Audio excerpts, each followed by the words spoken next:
Today we will be revolving around the thought on how men and women can make a difference to accelerate women's career success. That is a thought behind on the panel discussions today.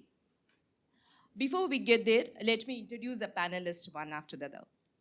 Mr. Vetrivel Sundaresan is a thought leader with 22 years of experience in the technology and service industry. He is a managing director of HealthMed, which provides state-of-art healthcare solutions across the globe for small, medium, and large hospitals. Put your hands together to welcome Mr. Vetrivel. Mr. Anand Nirgunam is a chartered accountant. Yes, there. Okay.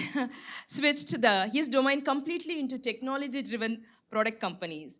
His passion for revenue-focused products was kindled by Vedanta Foundation during his earlier career. He enriched his business acumen from ISB. His career started with Saint Gobain, Vulcan Management, and moved to Snapdeal as a business head. Now he is with Zoho Corporation as Global Vice President, Revenue Management and Growth. So let us welcome Anand here.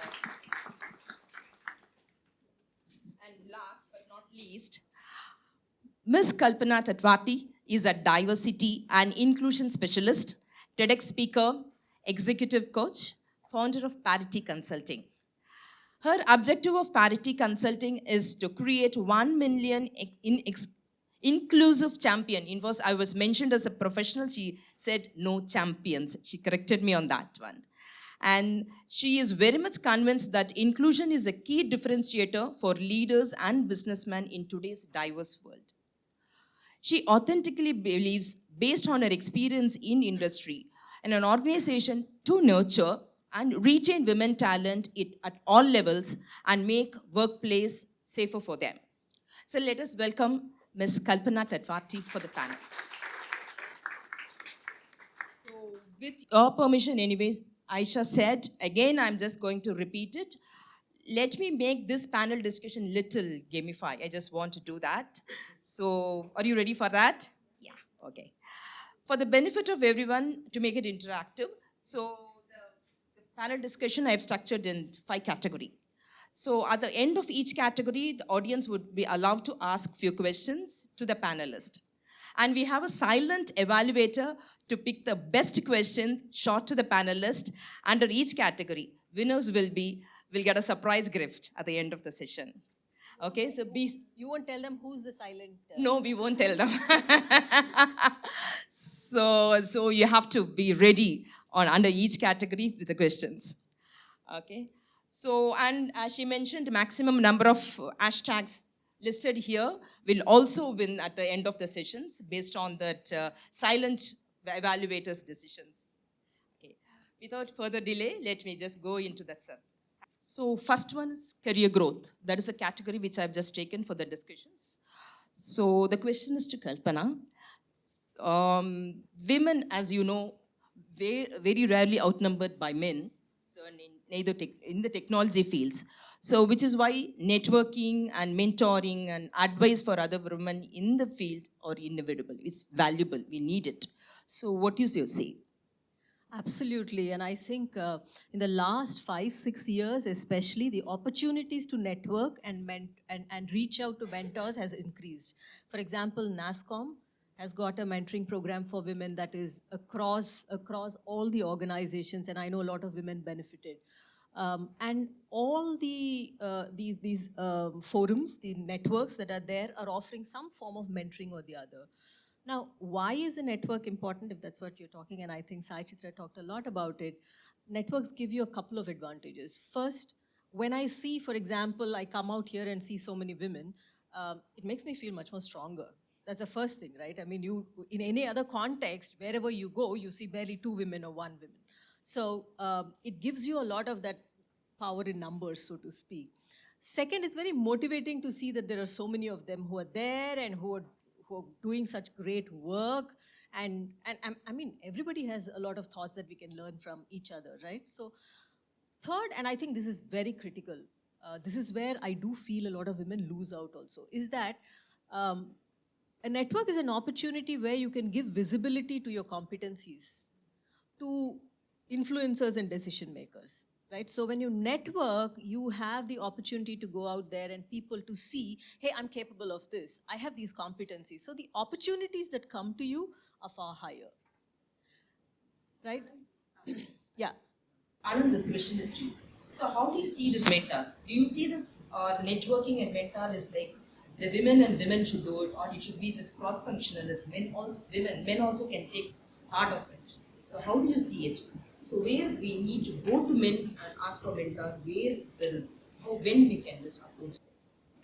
No, in my view, it's not about it's a male or a female that you should look for mentorship. Mentorship is someone whom you trust can guide you. It could be professional and it could be personal. It could be your emotional balance. So it's important for people to always say where I want to get to.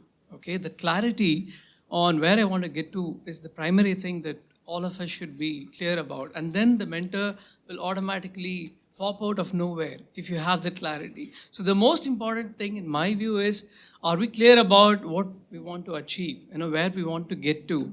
It could be technically, it could be managerial skills, it could be communication. So there are always people out there who can help you. So in my own example, I have always put my hand up and said, I want to get there. Okay, then I go to my HR, my early days, and say, come what, I want to go work in my corporate office in France. I was the first guy to be sent from Saint-Gobain, India to France. There was always my managing director took notice of that. So then he roped me into all the strategic projects. So it helps you. It pops out of nowhere.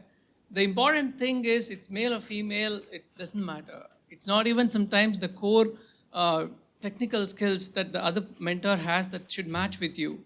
Someone could be completely from a different domain of yours and could still be a mentor. I think Sachitra mentioned about it. So it's not about technical skills. It's not about a boss or not. It's about where you want to get and whom do you trust on to get those. And more importantly, stake a claim to say, I want to go and get this help and seek out for help. So this is, he mentioned like it's mentorship not necessarily with the gender driven. It's like I can just go approach whoever is relevant on that particular field. Yes. Why I feel like women are playing safe on that. So they are not moving away from their own circle and then going away. This is another hypothesis. So what do you feel about it? Do you think that exists or it's a myth which we just think in our head? Yeah, actually, culturally, that is how we are brought up to be more safe with men around you. And then that restricts women to open up. And then, say, beyond certain age, you have gone through a lot of things. You studied in a co-education school or college or whatever. So after you are 21, it's okay to talk about anything to a male colleague also. And it's your gut feel, right? So you need to feel safe. If you feel that they're not the right person, then it's okay. You don't have to bring up certain topics with that person.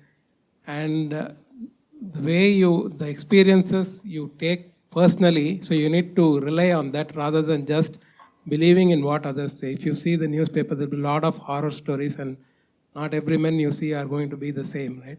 So you need to use your own intelligence and make sure that you are opening up to the right people. So once you are in a job, there's no male, there's no female differences. And if you need help, you need to ask for help. Okay. Anand, the question is to you. Similarly, as I mentioned, like from mentoring, the women are playing safe game.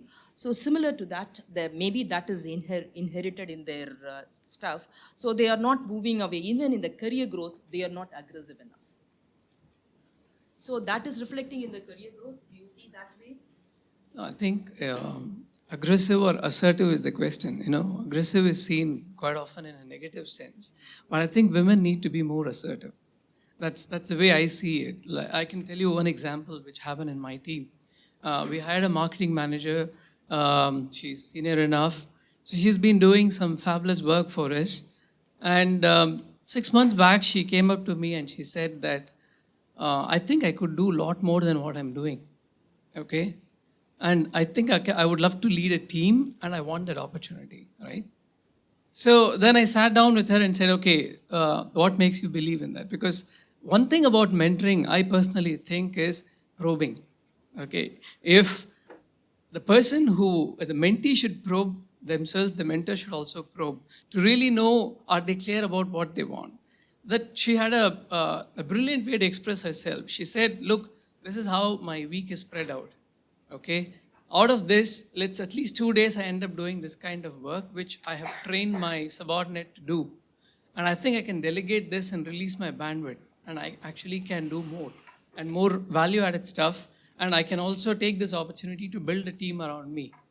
The next thing we know, we are hiring 2 more people who were supposed to be actually hired as parallels. Then I'm actually consciously hiring a person 1 level junior.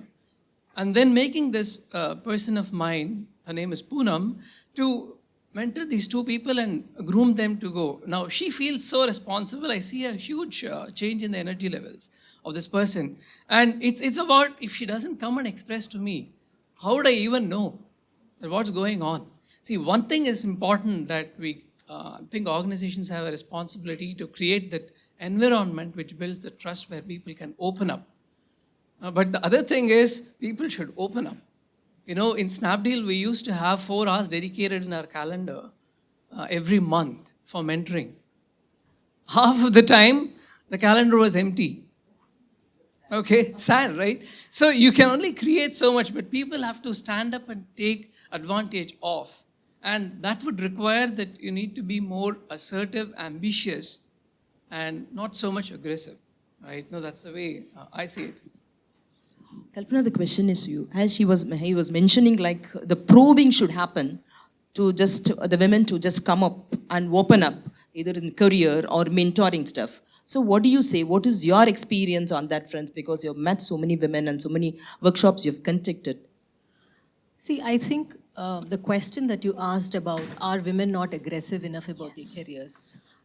Even about 5-6 years ago, I would have agreed with you. Okay. But I think it's changed a lot. Okay. And really, organizations and managers have not yet come up to speed on catching on to that. The way they express their aspiration might be different.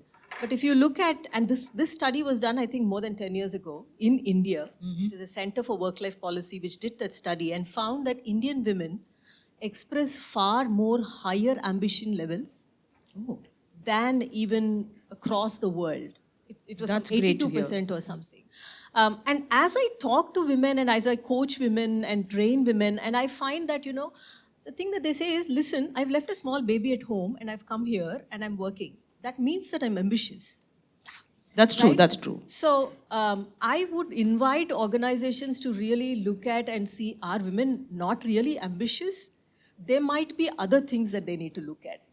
But I would like to challenge that thought, that women are not ambitious enough. But are they raising their hands? Are they really pushing themselves forward to rise up the career ladder? Yeah, there does seem to be some hesitation there. Which could be because of a multiplicity of factors, and they need to look at that. The second point that you talked about assertive and aggressive, and this is something I hear in every leadership workshop that I do for women, senior women. They say, I'm being assertive, but I'm perceived as aggressive.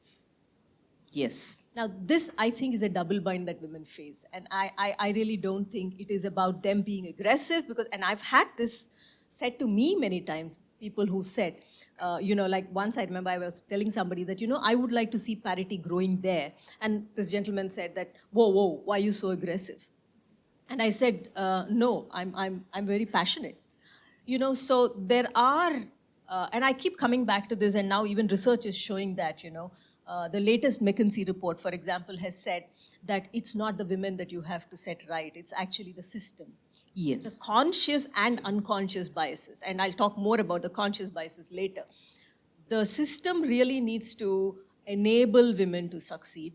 And when I'm saying enable them to succeed, I'm saying that the contexts of women are very different.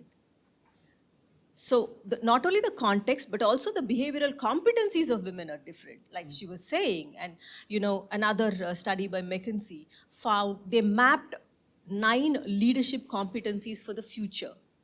And they found out of the 9, 5 of those competencies are leveraged more by women than by men.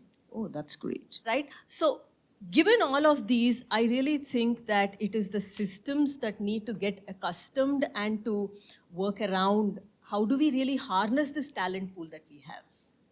Okay. Sir, there's a question is to you. So as you were saying it, that organization should have that scope for the women to just come up or open up or give the opportunity to do it. Do you think that every other organization are ready to do that? So, or there is, as you were saying it, there is in Snapdeal, there was a mentorship is opened up and then people know that. Is there every other organization has got this kind of a effort to do it? So where women can just take part of it and then move forward. Okay. See, all organizations, the first focus is business, right? And whether the roles fit into the business priorities or not is what the organization can take care.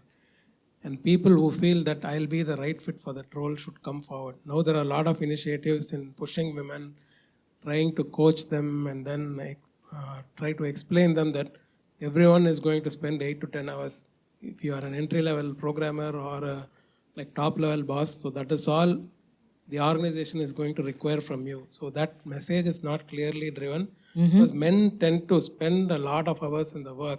Doesn't mean that they are more productive because they are in the office for a long time. Most of the times it's to avoid the household chores. Is it so? Okay, so you should not think that if just because I'm not able to be in the office because 7 o'clock your kids are going to expect you, you need to sit with them, do the homework and all that. And the good part is you enjoy doing all that. Okay, so that is really important. It's not that, but if you take men, oh, if I go now, then all this homework headache is going to be on my head. Okay, so that is very impressive. And then when you start also, always the thought in your mind is, okay, I need to work until I get married. Okay, so that is where there is so much of defocusing that is happening. Okay, so it need not be like that. If that is the case, then let it happen at that point in time. It need not be on the first day of your job. You did not think that, okay, another 2 or 3 years when I get married anyway, I'm not going to go anywhere, right? So what if it doesn't happen? What if it works the other way around, right? If you have to spend, then after 10 years, you should not think that, oh my God, I lost so much focus because I thought I'll quit after my marriage and I thought I'll quit after I have kids. But then now I am the core breadwinner of the family.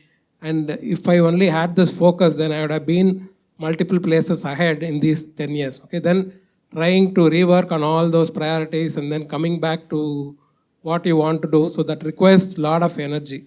And another inherent fact is at times of adversity, so men tend to just withdraw and then go and sleep early, but women will put double their energy and then think beyond their capacity to come out of that adverse situation. So use all those skills and then come out of every problem that you face. Those are all smaller roadblocks, right? So you should not just get into the comfort of, since 10 people are telling that it's okay to be at home, you should not decide that, okay, the world is acknowledging, so I can be at home. What do you really want? Will you be happy sitting at home?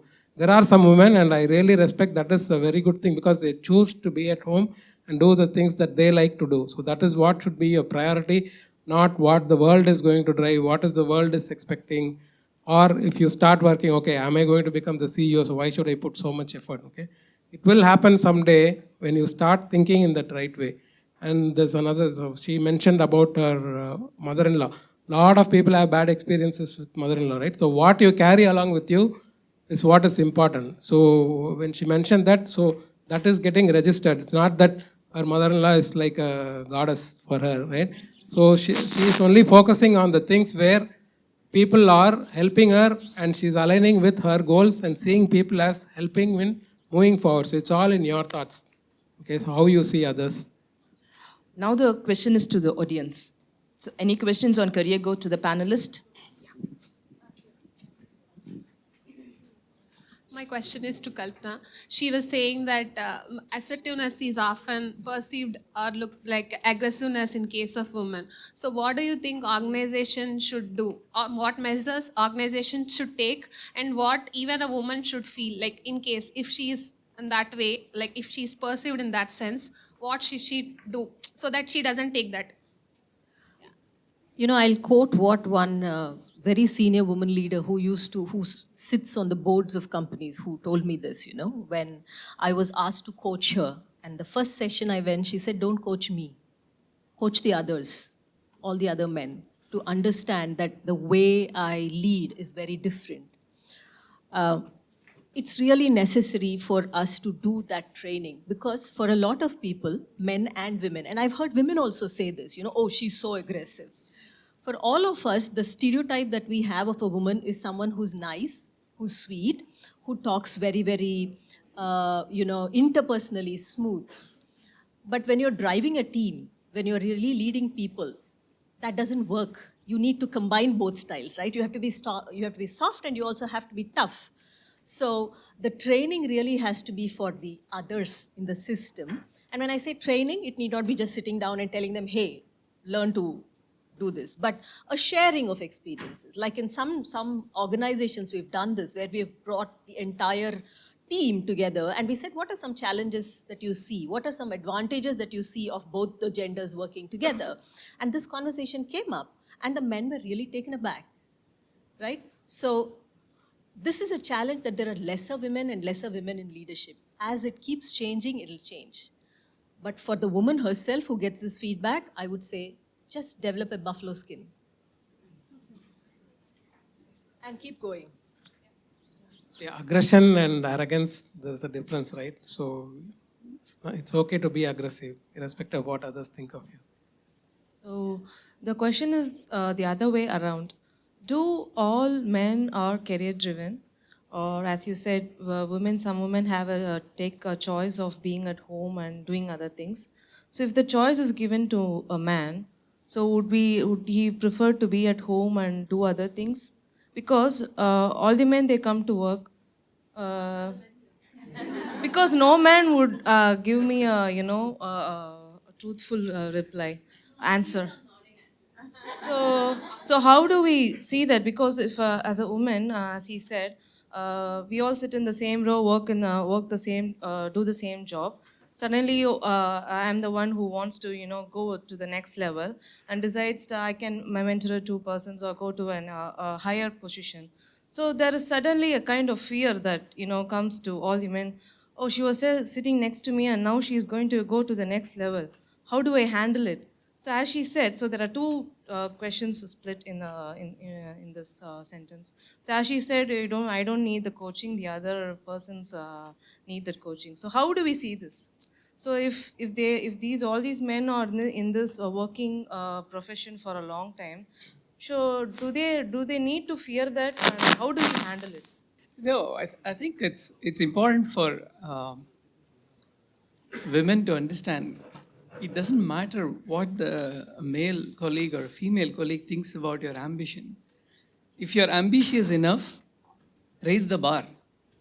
Let the people compete in terms of their capability, their ability to network, their ability to seek help, and their ability to get into the next level.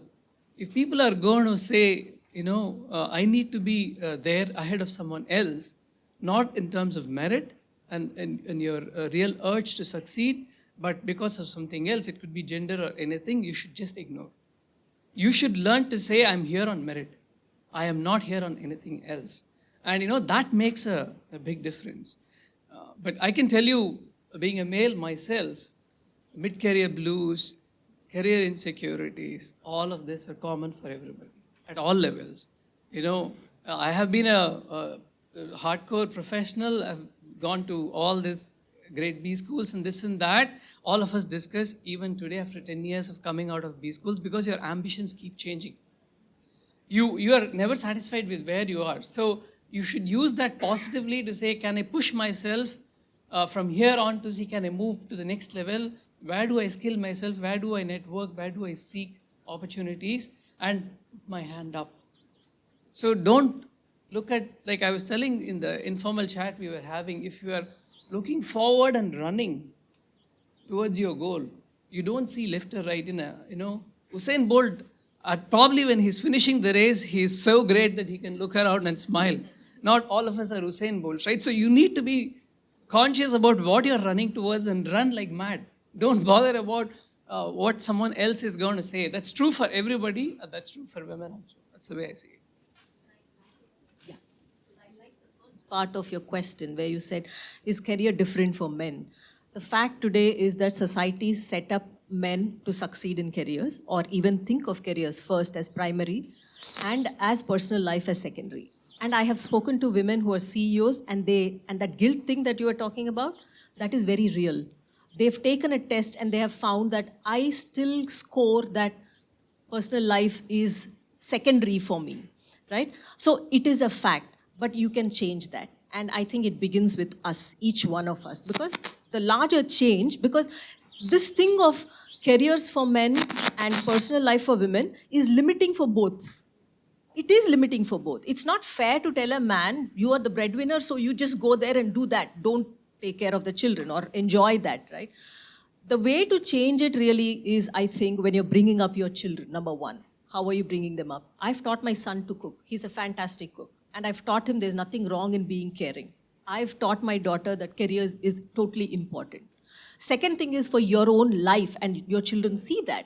In your own life, if you're married, I don't know whether you're married, you negotiate with your spouse.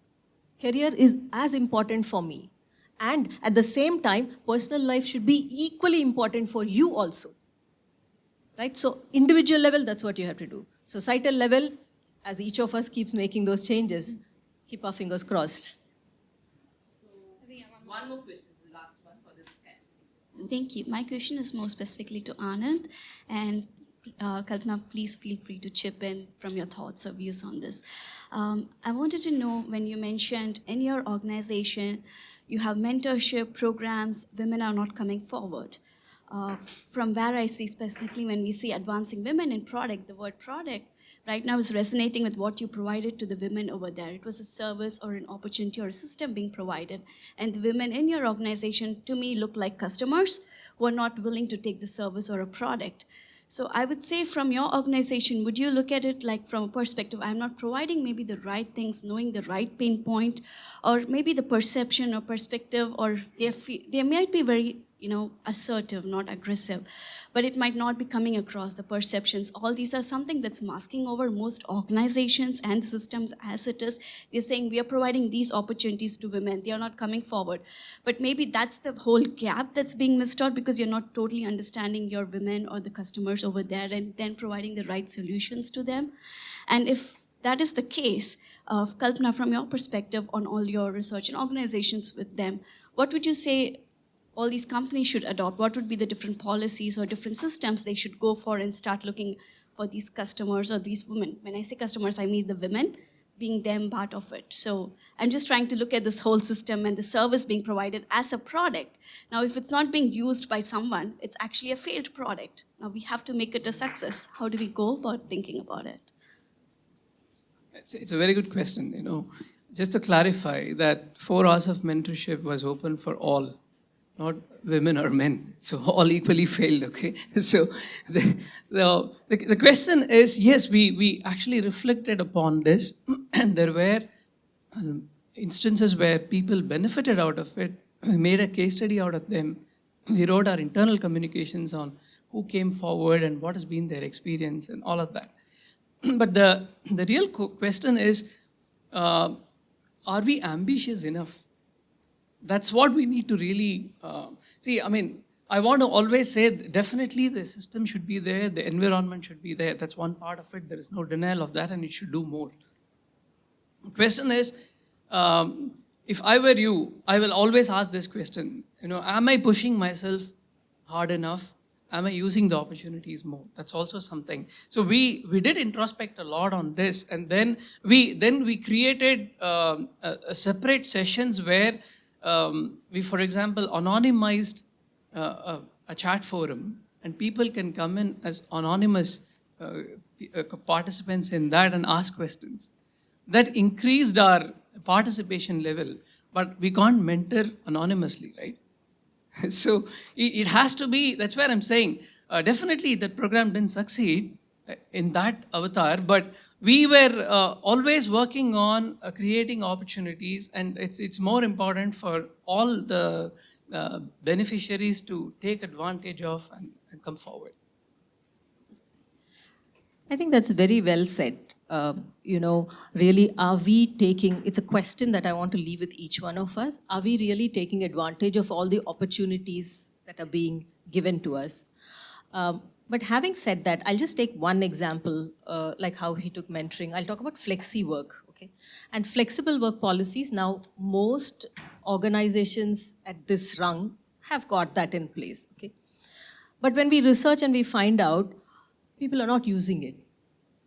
One reason, many organizations said this is only for women.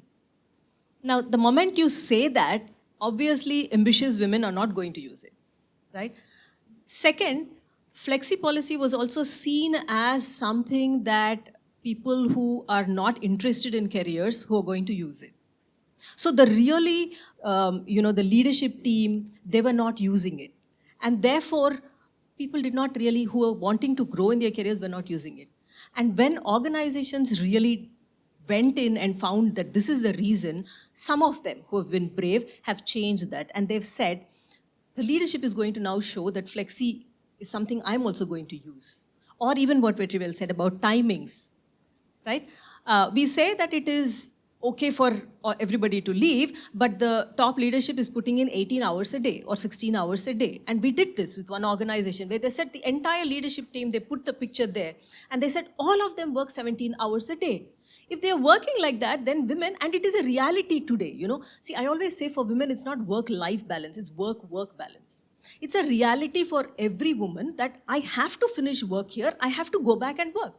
Unless I'm the CEO and I have 5 servants in my house, right? That is not accessible for everybody.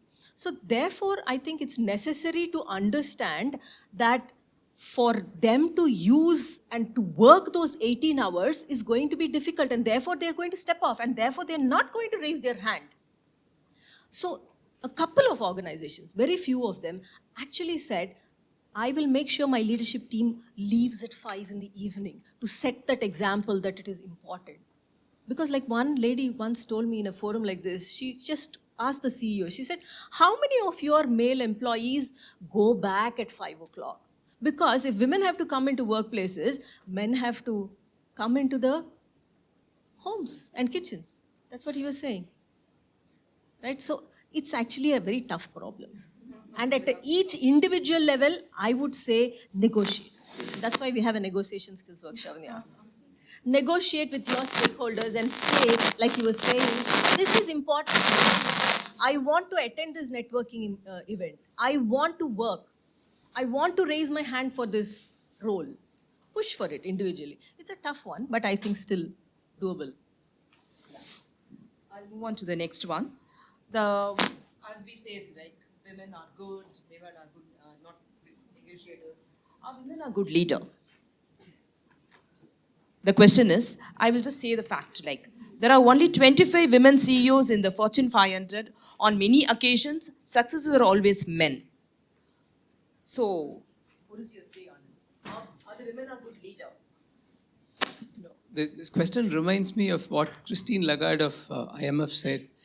Instead of Lehman Brothers, it had been Lehman Sisters, we wouldn't have had the subprime crisis. Okay, so it's for sure, I think women are even more capable and suited. You start with Mary Barra of General Motors. In the 120 or 130 year history of General Motors, they haven't had the kind of executive management that they have today. Okay, she has turned around the company. It's a great example. Even you take the case of Marissa Mayer, what a difficult challenge she took up with Yahoo and how she turned around. Arundhati Roy, Arundhati Bhattacharya, whatever. You have enough opportunities for women to showcase their talent, and their biggest strength is empathy. And I think they are really well suited to lead. And so many instances we have seen they have taken. Politically, if you take Margaret Thatcher, how she got England out of this, or Angela Merkel, she just grinds it out. She is the Narasimha Rao of Germany, She really grinds it out. And she's been giving the much needed stability to the European Union for the last 15 years or 20 years. So there is no question of, and it's not about flair, it's not about charisma, or whatever it is. It's purely about your ability to believe in yourself, stand up to the occasion and fight it out. Another question is like, you want to add in? Yeah, I just want to add a few points. See, the PR activity has to happen to really showcase them to the world, right? And every woman, they are playing a lot of lead roles. And only at a very senior level, it comes out of the organization and then the world gets to know. So you must be already experiencing those things on your own, right? If you are a manager, if you have a team of 5 or 6 people, if you're leading them, if they are all working happily under you, then so that itself is a validation, and then you should start focusing on how you can leverage those strengths and then keep growing up. The question is to you, Kalpana. Work-life balance. And Savita was sharing one point saying guilt prevailed when she just left her 5-year-old kid. So how we can just get away with it? Or any other solution, any other support system is needed because it doesn't exist in male folks. Let's answer this at an individual level and then at the systemic level. That is a huge problem. But I think at the individual level, what I would recommend, and I've done that, is to stop looking at it as a dichotomy, you know, that work and life are two different things. And this is the most common thing we hear from women, especially at middle management, when we ask them, why are they not moving to the next level? The common thing they say, For example, I have a kid and I just leave at home. I have a guilt. Seeing it, I'm just leaving my kid and then coming to work. So that guilt prevails in women, not in men. That is a question which I'm just putting forward. That's what so how to manage guilt? how to manage guilt was the support system which we have it, so that we will not have it. And we see that male doesn't have it, and he has got some answers to it. The guilt is primarily because I believe that my work life is taking away from my responsibility of my personal life. If I give myself permission that I deserve the joy of work as well as the joy of raising children, I think that goes away. You know, I used to work in Gurgaon before Zoho, and my family was living in Chennai because we live with our parents. And I used to shuttle down all weekends from Gurgaon to Chennai. So for 3.5 years, I missed being with my kids. So do you think I was not guilty? Obviously, I was missing a lot. I was guilty that I'm not contributing to them, to my spouse, in the way that, but then that's one of the things that I make sure that weekends I don't do any of office work, and whatever I could do to, you know, release the burden of my spouse, I was focusing on that. So guilt is true for all. Okay, it's not only for men or for women. Of course, women carry a lot more. How do we get over that? The most important thing is, I think you call it negotiation, you call it understanding. You need to be able to discuss with your spouse on what you care for. And the spouse or the in-laws or family members should be able to support you enough so you don't feel that guilt. If that is the case, all the successful women's children would be spoiled kids, right? It's not it's not about, so one thing is the family ecosystem and the environment supporting the kids enough that they don't have to feel guilty. That's the most important thing. And if every male and every other member of the family is able to understand and support, then this will not exist. So it's a social issue, it's a psychological issue, it's not about gender. That's the way I see it. So I think there's two parts to it. Yeah, 1 year, 4 months. So one thing I was, when I went on the ML, the one thing I decided, I know for sure many people in my team, unfortunately, or for whatever reasons, women, would not be able to join back exactly on the day of receiving. I'm sure many would agree with it. Lots of personal issues. How do we, not mostly with support system, otherwise also, because I think there are some physiological reasons also, like you might be nursing your baby, so you might have to wean that. There are a lot of health issues, hormonal issues, so many other unspoken things that are there. So I think what I started doing is, I think Savita was talking about this reading books and all that. I was like big time consultant for many of the new mothers when I was in the ML, because I was most of the time on all these Kelly Mom and all those big forums. So I learned that, first of all, decided that I have to make my mind and ensure that I give the comfort to the baby and ensure that she settles well. Because if she settles well and if she's happy and she's taken care, half of my guilt will be off. Because if you leave to office and if you see a small 6-month-old baby crying, that's the first starting point of guilt. So I decided to address that first. So I started practicing her and practicing myself to be into that time zone. And that happened, say, some 5th month or something, so that I gave that 1 month time for her, for me, psychologically also and physiologically, to get out of it. That's number one. And number two, I had thanks to, while we talk about all these males and all that, incidentally, I come from a very different family. My husband is a professional turned politician. So, so it's a very different combination. But yeah, I had a very good support system. So we have divided our responsibility in such a way that my work will not be disturbed by anything of this sort. And at the same time, when I go back home, my office also takes care of not disturbing me. So I drew the line. I knew where to draw the line. And personally and also professionally, I had to do some trade-offs, but I got the math right.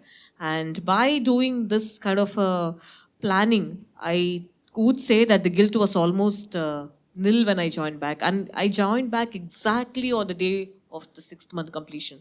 That was a goal that I took. I said, like, not even 1 day or 1 week I should extend. So, yeah. The question is to the audience. How many of you took break after the career?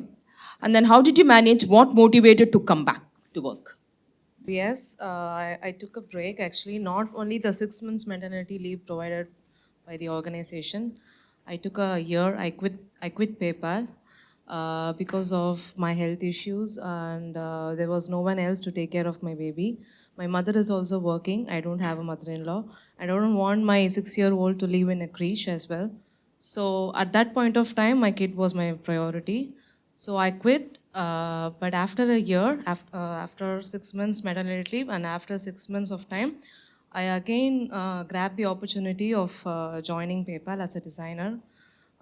So motivation, yes, I took a promise or something that I will come back. So that was only motivating point. Nothing was motivating me, not even my family.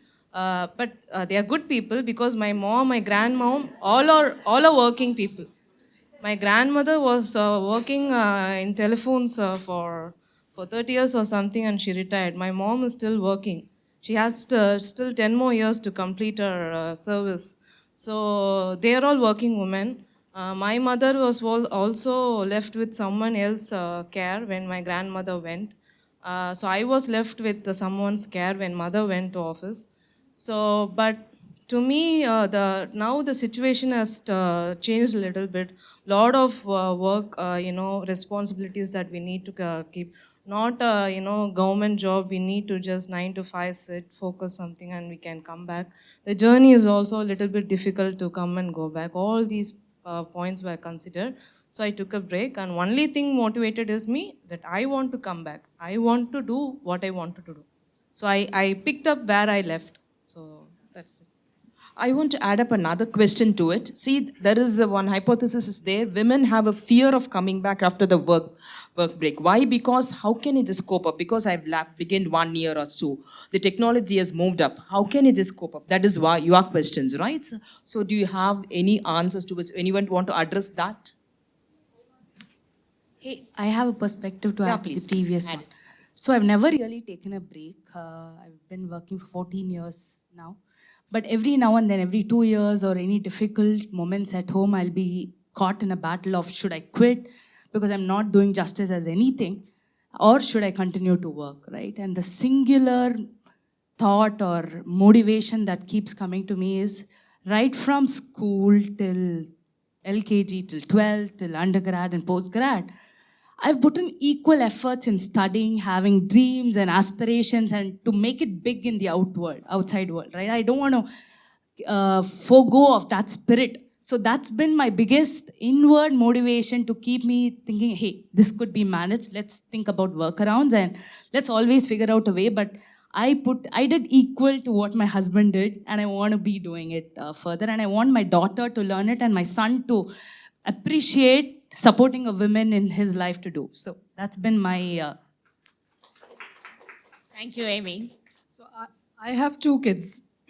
One is 7 years and the other one is 3 year's. I learned a lot from my first child, as to how to manage them.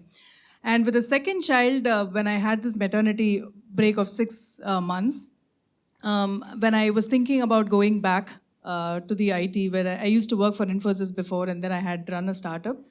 And this time I wanted to do something different to manage because I knew the responsibilities were more with 2 children. But I also wanted to keep up with the pace of what technology is growing and how product management was also growing. So the strategy that I took was really helpful, where I went to a childcare industry, and then I reached out to a CEO and then talked to her about how I can be fitting into her organization. I created my own role called Head of Business Excellence and started building something around children. And with that, I was all around children. I was a fantastic mother. I did learn a lot about products and technology. I automated a lot of things. And then I was absolutely bridging the whole thing. And after my child was about 1.5 years, then I found a place in PayPal here. That is wonderful, wonderful. Nice to hear. My maternity break was just 3 months, and I took one more additional month. So that was not much of a gap when you come back. So you don't feel irrelevant, right? It's not a huge time. But eventually in 2010, I had to quit eBay. Basically, I was part of eBay at that time. And then I have to move to UK along with my husband to support the family because the food and also the environment is pretty new, and my kid was around 4. So basically, when she goes to school, I used to stay in the library. So that made me spend more time, but it's a very valuable time. And I was into quality. So I always keep myself reading things related to quality. So that's when I don't feel that I'm irrelevant to the society. So making yourself relevant by either reading something that is relevant to you, or at least networking with people around who are already there in touch. So I don't think it's about the fear of not being relevant is what prevents the women to come back, right? Like they feel that 1 year back, everybody knows what I know. And after a year, when I come back, probably they have moved 4 or 5 steps ahead of me, which I don't know. So at least technology is something which I think women should rely on, and then keep updating them with whatever their passion is more about. And I don't think you will never become relevant. So even in today's, when you are working, it doesn't mean that whatever you work, you are relevant to the industry, right? You have to keep updating, and that's when I think is the most relevant one. I think, I don't know whether it's just me, we think that knowledge is, only functional, okay? When I did my maternity break, I actually changed as a person. I think they say there are 2 things that can change a new person, because fundamentally a person doesn't change. One, when you have a trauma or some accident or something really big way impacting your brain, and it can probably get rewired. Second one is when you become a mom. In my case, it was this. If you talk to people or friends of mine from school, they'll be like, she's the most shy person, and probably people here may not agree with that. And I think that's because the 6-month break, or even now, the time that I spent with my children, with other kids and their moms, I started learning how to talk to people, how to get out of shyness, how to become a better listener. The empathy part, unfortunately, didn't come naturally to me, despite being a woman. But I think that started during my transition from being an individual to a mom. And that is helping me today. Because now if I have to think of becoming a leader, I need to know how to become a better listener. So those skills in those 6 months is helping me today, and I'm sure it will continue to help. So I think we have to start learning from every incident or every second of our life. It could come in any form or any fashion, and then all these myths will automatically go away in our minds. And if it goes away in our minds, it will happen outside as well. Those are the things that I felt I want to share. And Thank you, Savita. There's a last question. Like, in terms of career break, everybody here has been talking about only maternity. There are also other forms of break, right? Yeah. I had to take 6 months break because of my mental health. I was going through depression a lot And then when I was trying to join back work, when I was talking to organization, a lot of people are not willing to hear that somebody has gone through depression. So when I joined an organization, I was very clear that somebody has to know the reason why a person has taken a break. So I made a conscious choice as to I inform the organization and keeping them informed, and only then I wanted to join an organization which was supportive. So I wanted to know about from you guys, like nowadays organizations are coming forward, but everybody is like wanting somebody who has gone through a maternity break and is like healthy enough. But why organizations out there in the US are bringing it in their policies, but why companies in India are not including mental health as a part of their, like, we can take a break for that as well, right? It has just started. I think the last 1 or 2 years, people are talking about it. There's a lot of awareness, but it's going to take time. But the good thing is it started.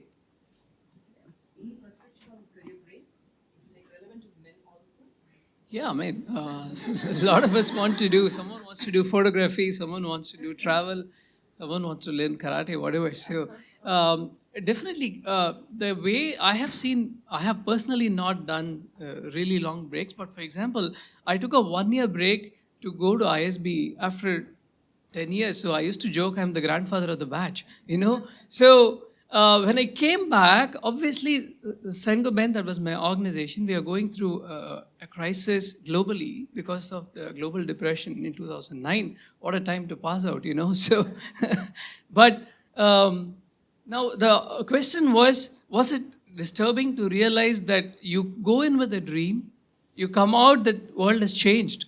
You know, for example, I don't know what coronavirus has for all of us in the next few months. The world probably is going to change. We don't know. Hopefully not. So the question is, are you able to reorient yourself as a person, and also is the ecosystem supporting that? I know, for example, in the case of Zoho, there are a lot of channels which are opt-in channels, and you can ask a lot of questions anonymously and share a lot of your concerns anonymously. So it's important to have organizations to create those forums where people can ask questions, seek help. They can choose to write anonymously, they can choose to write with their own name. But it's opening up, as you said, organizations are realizing that there is a need to have a support system for multiple challenges, not only true with maternity. And millennials are changing the way we look at. I mean, career breaks are like they're normalizing it. And good for them. Sai Chitra, the question is to you. So I just want to share my experience. So I have worked in India, I've worked in overseas as well. I've tried for jobs there, here. And one of the main difference that I see right now, I'm back in India, I'm working full time. The first question any employer, recruiter, anyone asks me is, how much of break do you have at any point of time? It's not necessarily like I've taken a lot of 1 month, 2 months break. I'm not a, not a mental or non-maternity break. Just because I just wanted. There's a huge burnout at work. It happens 17-18 hours happens, and I just want to get back my life to, not because some doctor said something, I feel something is not right. And I think it's totally fine. And when you make those changes, it is not easy depending on the system and where you are. Because even a 1 month, 2 month, they're like, why? Why? Do you have a lot of money? That's the first question organizations and recruiter ask. Sometimes the choices are different. So my perspective on what I wanted to say is, there's a lot more to grow in India in that space. The thought of asking why you're going on a break and judging on that has to change. Be it a women, men, paternity, maternity leave, any form, everyone has a right to grow their skills and do everything. And like she said, we always learn everything every second. I did my MBA after a long time. I took a full-time MBA. I took a complete break. I learned a completely different thing. I went all the way to the West Coast, learned completely different perspective, and saw how East is growing, how West is growing. I met people from Japan, China. It's an amazing experience. But that's not something that can easily translate to an organization or a recruiter here. They would say, what is this technical skill you got there? Oh, what is that business skill you want there? That's all they want. But the whole perspective that you bring as a product person, that is required. And I hope and pray that Indian organization can see that, and the recruiters can see that in the future. Wonderful perspective, actually. I always reflect on. So, Achitra, the question is to you. So, as Savita was saying it, and she just saw you 2 years back, a picture, and now she has just seen you. So how you changed completely? Actually, you have just changed completely, ground zero, and complete transformation has happened to her for a new beginning. What made you to change, and what is your story on that one? You can pick your fitness now. Okay. So, as I was talking about my secret sauce, people were, whenever people challenge on something, whenever people comment on something saying I probably would not do that, I generally love to take it up as a challenge. That's my inherent nature, right from my childhood. So, whenever people said I cannot sing, I learned classical and I proved it wrong. I think that's my inherent trait. So, one point of time, I was just going ahead with my life and I was like very busy with my work, and I used to work. Because I was in coding and there was in early days, like I used to code for 72 hours non-stop and all, like it's a crazy, crazy days. Because at one point of time, we had a very small team. But then I stopped and realized, because that's when there used to be one phase where people started commenting saying like, probably you have become very unhealthy and maybe you are put on so much of weight. That's when I had to push the pause button. But people did not stop with that. They said it's very difficult, you cannot lose weight. That's when I got a trigger. I said, fine, let me prove them wrong now. That was the starting point. Then people started saying you cannot lift. Then I hit the gym. People were saying you cannot go to gym. I chose a gym which was dominated by men. I wanted to go there, so I went there. And people said, my trainer said there, I took a PT. He said, look, you will not have stamina. You are eating vegetarian and you cannot touch non-veg. Started non-veg the very next day. I said, fine, now I eat everything under the sun. I don't care. So I said, like, fine, let me prove you wrong. So that's when I started. So like that, went one step at a time.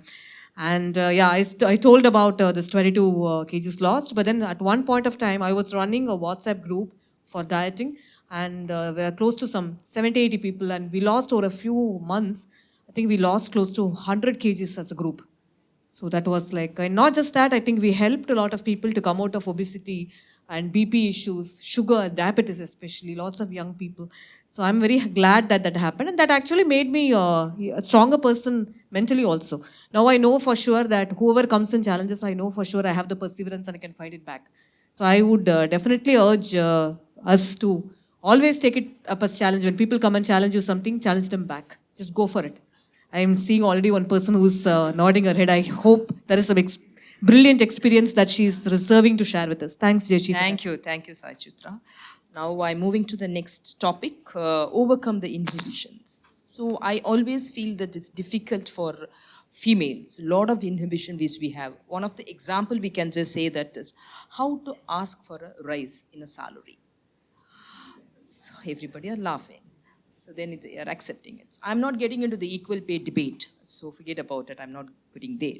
So I always feel that women are not open enough for the work, whatever they have done, and go to the management and ask for the rise, be it in the interview or on the next level to it. So anything you want to add, anybody can just start.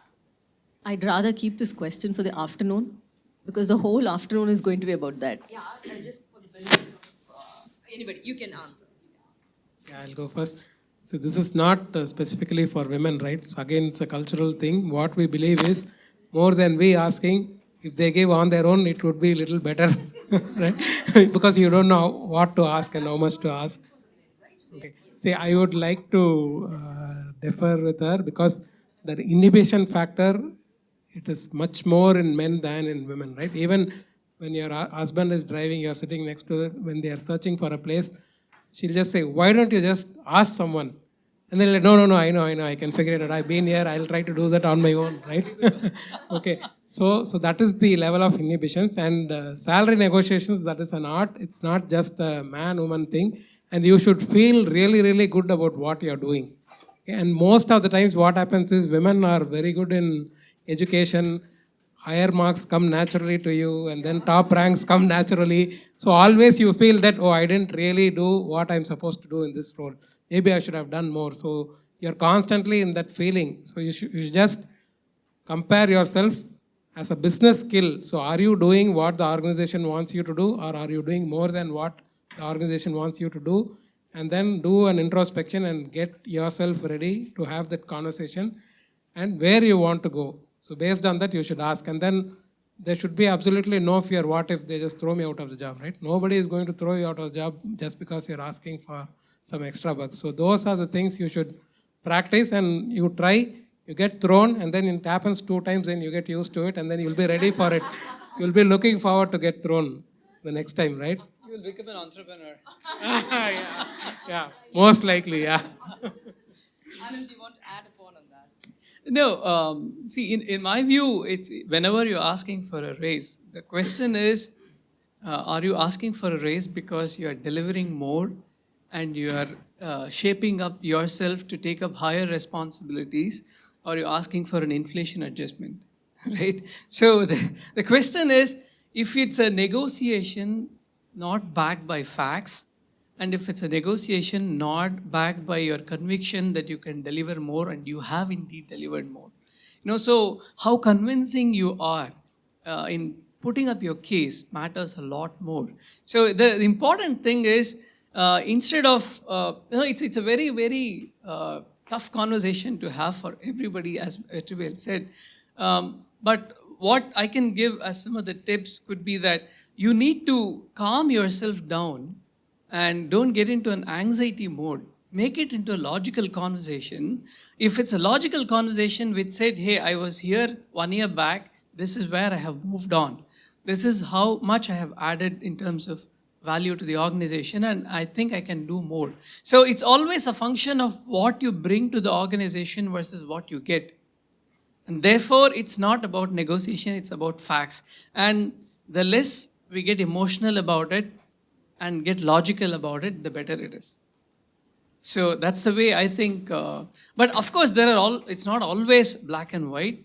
There are some situations it may not be, but in general, I'm saying as a practice, when we have these conversations, if it's backed by facts and your conviction, it will always sail through much easily. And probably women can, like as I said, you need to learn to stake your claim. That's important. That's a very, be it a leadership role, be it salary hike, be it a post somewhere, whatever it is, you need to learn to stake your claim and be confident about it. If you are confident about it, things will flow. That's the way I see it. Now the questions to audience. Do you want to add upon? Do you want anybody to have a question on that?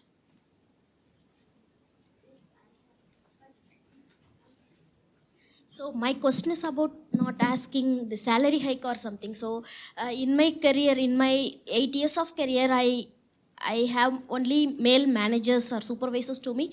So really I got a lot of mentorship from them, and I even though if it is a positive or negative thing, I turn those inputs in an optimistic way that really helped me to grow in my career. Recently, one thing happened, like really I wanted to get an on-site opportunity. So I didn't talk about him about the salary hike or something. At that time, really I was thinking like, how can I ask him directly? If I ask him why she is asking like that, she will think right. So sometime, no Karthi, this time you have to speak up. My manager, he's in US. He came to India and I asked one-to-one meeting with him. At that time, I was telling, Rajendra, I wanted to go to client's place. So can you give me that opportunity? He was asking like, how can you ask that? Because if we have the opportunities, I will send you there. If client asks, I directly send you there. Really, that's a good point, because he is not a decision-making person. He's just my supervisor. I really took that point. After that, next time when he came back, I asked him, see, I am a UX designer. I got promotion as a UX designer. Whenever during requirements calls, it's happening 9 to 10 every day with my US clients.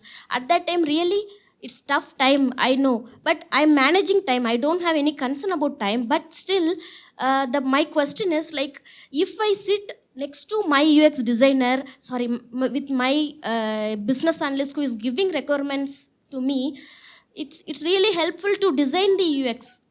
Really, it will reduce my lot of troubles, or every day I need to wait for her till the 9 o'clock meeting and get clarified or something. Why don't you give me 3 months opportunity to do that? Because it will help our business also, right? Sometimes I'm giving that questions to him. He will also give answers to convince me.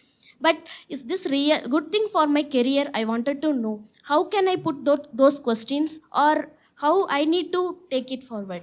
See, expressing your interest, that is the first thing you should do.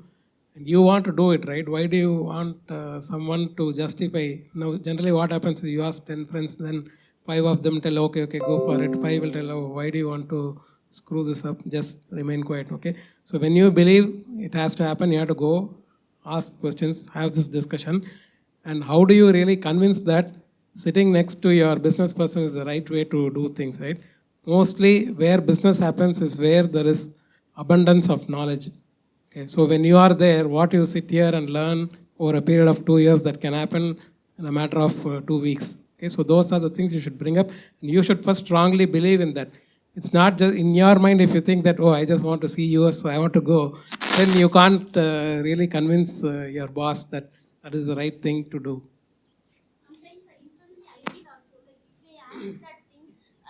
He may feel like I wanted to have a trip to US. That's why she is asking. He may think like about me, right? I will have I will have that guilty also. I will not ask. But somehow I opened up because I felt the trouble. Because I can't transform everything into my UX. Okay, thank you very much. Still, I have a lot of questions. I hope everybody also have, but we have not enough time, so that we are closing the session. But thank you, Anand, for your time, Vetrivel and Kalpana, for being here and give your valuable perspective and your discussions, everything. I think I benefited, and hopefully the audience too. So thank you very much, Savita. Yes, sir. See, one thing is, every adverse situation you have crossed and come to this stage, right? So your success over crossing adverse situation is 100%. So your probability in dealing with uncertainties is 100%, okay? And that is how it is going to be in future also. So you just keep moving forward. Thank you.